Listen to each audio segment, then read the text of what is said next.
Hello, I'm Michael Pierce, and this is The Human Condition.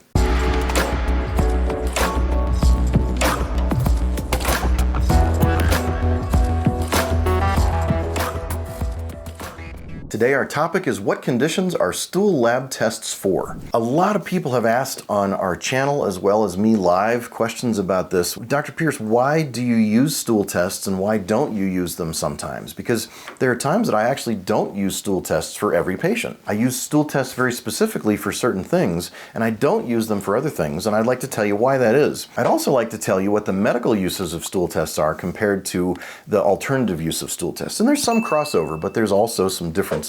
So there are medical uses and alternative uses for stool tests. When you actually take some stool from a child or an adult and save it in a little container and send it to a laboratory and they analyze it, they look for a bunch of different things. Usually the medical reason to look at stool is a couple of things. One is going to be looking for parasites, true parasites. We're not talking about just dysbiosis at this point, which is an imbalance of gut bacteria. We're talking about actual parasites and pathogens like flatworms and roundworms and different kinds of amoeba and bacteria that are dangerous and fungi that are dangerous. We're talking about truly medical problems and pathologies. That's one of the reasons why infectious disease doctor or a tropical medicine doctor specialist might order a stool test. This would be in people that are highly fatigued, people that have very difficult disease processes. They don't understand what's going on with them. They've got weird blood markers that don't make any sense. They have infectious signs. They've got intermittent fevers. They've got white blood cell count irregularities that are high and low and different changes among the different types of white blood cells. Another thing that they might look for is the occult blood test. Now, occult means hidden. So they might be looking for hidden blood, which you can't see with the naked eye. Typically, the naked eye can see a large amount of blood that is fresh and red, and the naked eye can also see a large amount of blood that's way up in the intestinal tract would look black and tarry when it comes out.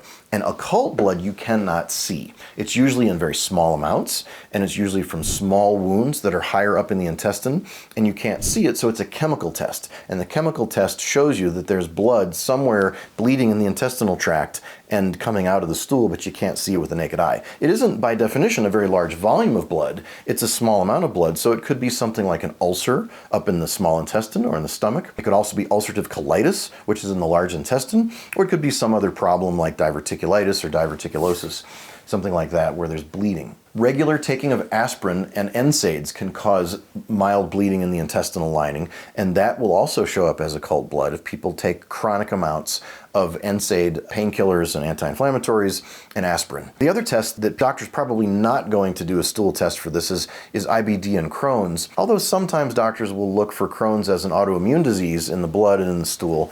Irritable bowel disease, they're not going to look at the stool for generally, although doctors will tend to use fecal calprotectin, which is a chemical that you can see in stool that will give you an idea of whether a person is not inflamed or inflamed. And so irritable bowel disease is usually not a lot of inflammation, and then when you start getting inflammation with positive fecal calprotectin, you know that there's some real gut inflammation going on and we have some gut disease beginning. When it gets really high, a doctor will use further investigative measures and they might order tests like a GI study where they put a camera in there and look at what's going on. However, the alternative way of looking at the gut is to look at stool for dysbiosis. Now, I tend not to use stool for dysbiosis in most people. I like to use the urine organic acid test for dysbiosis because I think that it gives a better measure for my purposes as a doctor. If I do think that things are really out of balance and somebody's got really uncontrolled diarrhea or very bad constipation that doesn't respond or some kind of non-responsive gut problem,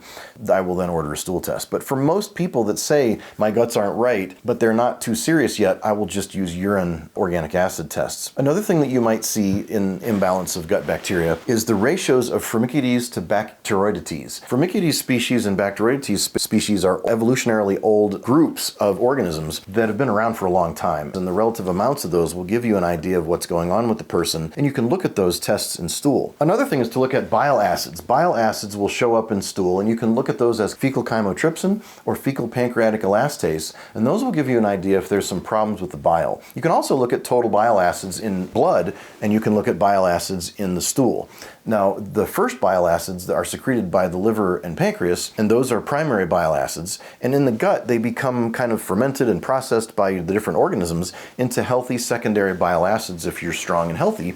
And those can become neurotransmitters and help cross the blood-brain barrier and help your brain work better, and your spinal cord work better, and your gut brain, which is your second brain, work better. However, if you've got really bad gut bacteria and an imbalance from your diet or from your life or your stress or your toxins or radiation exposure or EMF exposure or whatever's wrong with you, you might have problems with forming those secondary bile acids or even those first primary bile acids, and your body will have problems with bile, and you won't be able to digest fat and fat-soluble vitamins and cholesterol, and you won't be able to make those molecules that you need to make. The stool tests can point us to that, as well as the blood tests that look at those measures of total bile acids. Probiotics and prebiotics are the bacteria and organisms that live in your gut, as well as the fuel that feeds them. And there are a lot of people in the plant-based medicine world that will say, man, you really got to carefully take probiotics and prebiotics. And I would say that I used to think that, but I learned over time that the more I put people on a ketogenic or carnivore diet and removed the lectins and carbs from their diet, the easier it was for me to balance their probiotics and prebiotics and get rid of SIBO and SIFO, small intestinal bacterial overgrowth and small intestinal fungal overgrowth, and bloating and dysbiosis and gut problems and intermittent diarrhea and constipation and all the different problems with gut irregularity. Really, once people get rid of the lectins, which can take weeks, they digest animal products quite well. Now, I don't digest dairy terribly well, so sometimes I tell my animal-based patients that dairy may not be so good for them, whether it's raw or whether it's processed. Obviously, I would prefer raw dairy, but even raw dairy is not tolerated by some people. I think that you can really dive into testing the stool for the genes and the organisms that live in there and really try to balance the probiotic biome, and you can kind of try to micromanage that. It's a noble endeavor, and it's very necessary for vegans and vegetarians that are eating a lot of plant-based products and a lot of plant anti-nutrients and a lot of lectins and a lot of fiber and a lot of things that can really imbalance your gut flora. And a lot of them can feed your SIBO and SIFO bacteria. I will tell you that a FODMAP diet is not enough to control SIBO and SIFO. It's not enough because it doesn't embrace all of the lectins and fibers and probiotics and prebiotics that will fuel an imbalanced flora. So you might think that you're safe by just getting a FODMAP diet, and that's not the case. You can look at bile acids and other types of stool tests, which I've got a slide here for you to see. There are biomarkers that I mentioned, lactoferrin, calprotectin, and other types of things like CRP in the blood and transferrin and ferritin in the blood. Question then arises of what can you do? What can you do to fix your gut once you know that it's messed up? Well, my favorite approach is a lectin binder. I like to give people lectin binders like activated charcoal, glucosamine sulfate pills, bladderwrack kelp powder. Sometimes I give diatomaceous earth. I like to reduce omega-6 oils from seed oils, and I like to give more saturated fats from clean animals. I like an animal diet versus a plant-based diet. I tend to really not need probiotics, and I tend to find it very easy to balance the gut flora of my patients when I do that. The patients that say I can't digest animal products, that's a real problem, and it comes from bile dysregulation that comes from the plant lectins. So if I can get them through the about 14 weeks of time that it takes to get rid of all that plant lectin and all that plant fiber and all that carbohydrate and push that out of their body and accelerate that process with binders, like I mentioned above, charcoal and glucosamine sulfate and kelp powder and diatomaceous earth, they can then digest the animal products and they can increase the quality and output of their bile. They can then aggressively and robustly make bile that can digest meat, that can digest animal oils and fats, saturated fats, and they can handle the fat and the protein that they're increasing. But that can take quite a while, a number of weeks to a couple, 3 months. I will also say that bile support is necessary. Sometimes we have to take ox bile or primary and secondary bile acids from oxen or other animals where we take their bile and freeze dry it and put it in a powder. We can also use L-taurine. We can also use liquid or granular lecithin. That's a vegetable product, but it's very useful as an emulsifier of fat. It breaks up fat like dish soap does very similarly in your gut. We also have to talk about enterically coated peppermint oil. Enteric spherically coated peppermint oil is a capsule that you take by mouth, and it's got a thick coating on it that's very strong, and it resists the stomach acid so that it can travel through the stomach and not be broken down, so that it opens up in the later small intestine or large intestine and soothes and causes an anti-inflammatory effect to the large intestine. That's a very useful thing for that. And it's very important to know that most large intestine disorders are bile disorders in the literature. If you haven't read the literature on this, you'll find that it's really fascinating to discover that most end of the tract, 31 feet of your intestine, all the problems and symptoms that happen there are mostly caused by problems in the bile system, which is 20 to 25 feet away in the liver and pancreas and stomach and duodenum and the small intestine. So really, every time that you think of the large intestine, think about treating the organs that make bile. We need to talk about aluminum. I have had some experience with patients where they have aluminum in their brain and separate patients where they have more aluminum in their gut. And you can have different compartments of the body. There's at least 5 compartments for zinc, there's different compartments for calcium, there's different compartments for magnesium. There's all kinds of different places and spaces that we use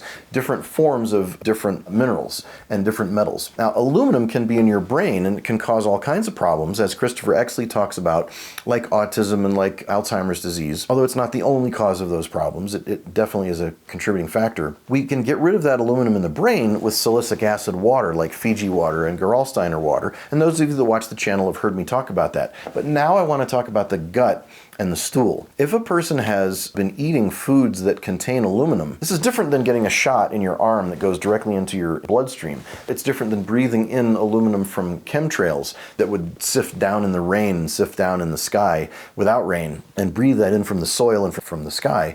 This would be aluminum that you ingest. So if you're ingesting aluminum from your food and you're using aluminum pots and pans, you've got aluminum in your soil, you're eating aluminum containing pesticides, you're eating fish that contain aluminum, you're eating food that contains aluminum, you might need to take something like diatomaceous earth powder, which is a way of getting form of silica. People also take horsetail silica. There's other kinds of herbs that have silica in them, and silica is great for absorbing aluminum from the gut, but it's not so great for absorbing aluminum from the brain. You need to go a step further and go from silica or silicon dioxide to silicic acid. And that process happens naturally in the way that water is processed in the earth.